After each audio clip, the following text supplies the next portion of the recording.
You're having a deposition? Yeah, they want to depo me too, which is kind of amazing. But let's save that because I think this is more newsworthy. So you'll recall on a previous show, we talked about this idea that if Twitter sues Elon to go after the kill fee or to go after damages, the question will very rapidly become about whether Twitter has a bot problem, and will discovery reveal documents that show that Twitter executives knew or should have known there was a problem.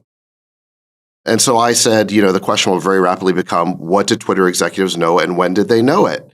Now, I couldn't have predicted that this whistleblower would come forward, but what he's basically saying is not only is there a bot problem, there's a cover-up of the bot problem. He's accusing the company of positively Nixonian tactics here. So just to build on what you said, J-Cal, he said that Twitter executives don't have the resources to fully understand the true number of bots on the platform, and their executives are disincentivized to count them properly because doing so would negatively affect their bonuses.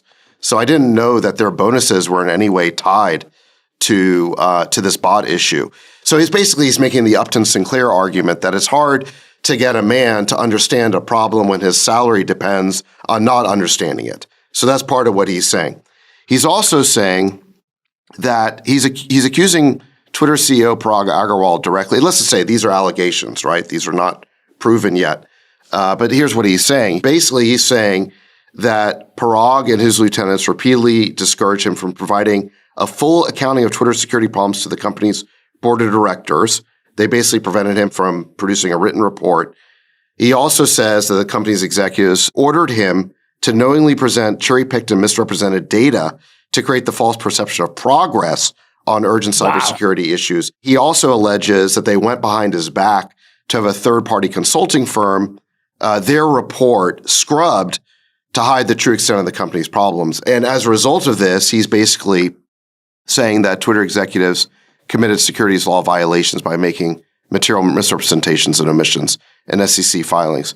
And this is what got Elon to sort of commemorate Zacco's revelations with one of his trademark memes, which was the meme of Jiminy Cricket singing "Give a Little Whistle" from the film Pinocchio.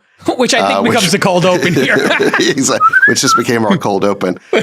So yeah, look, these are very serious allegations. They're not proven yet. He's working with the same group who worked with Frances Haugen. And I certainly question some of the things she was saying. So I'm not going to automatically accept on faith everything he's saying.